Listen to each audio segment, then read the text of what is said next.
খন্তেকীয়া পূৰ্ণতা আৰু বহনক্ষম সমাধান বিচাৰি আপুনি ভাগৰি পৰিছে নেকি?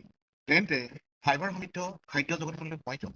এই পুষ্টিকৰ শক্তিসমূহ আপোনাৰ খাদ্যত অন্তৰ্ভুক্ত কৰিলে কেৱল আপোনাৰ খাদ্যই নহয়, আপোনাৰ সামগ্ৰিক পূৰ্ণতা অনুভূতিও কেনেকৈ ৰূপান্তৰ হ'ব পাৰে তাৰ গোপন কথা আলোচনা কৰোঁ।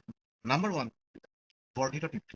ফাইবাৰযুক্ত খাদ্য ইয়াৰ জটিল গঠনৰ বাবে চোবাই খাবলৈ আৰু হজম হ'বলৈ বেছি সময় লাগে, যিয়ে মগজুক সংকেত দিয়ে যে আপুনি দীৰ্ঘ সময়ৰ বাবে ভৰি পৰিছে। Number 2, blood sugar stability.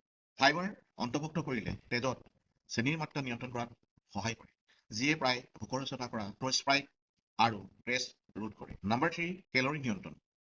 হাই ফাইবাৰযুক্ত খাদ্যত সাধাৰণতে কম কেলৰিযুক্ত ঘনত্ব থাকে, যাৰ ফলত অতিৰিক্ত কেলৰি গ্ৰহণ নকৰাকৈ অধিক পৰিমাণৰ অংশ নিয়ন্ত্ৰণ কৰিব পৰা যায়, যিয়ে ভোক নিয়ন্ত্ৰণ আৰু ওজন নিয়ন্ত্ৰণত সহায় কৰিব পাৰে। নাম্বাৰ 4, আন্ত্ৰিক স্বাস্থ্যৰ প্ৰভাৱ। ফাইবাৰে প্ৰিবায়টিক হিচাপে কাম কৰে, উপকাৰী আন্ত্ৰিক বেক্টেৰিয়া বৃদ্ধিত সহায় কৰে, যাৰ ফলত হজম আৰু পুষ্টিৰ শোষণ উন্নত কৰে। Number 5, cravings management.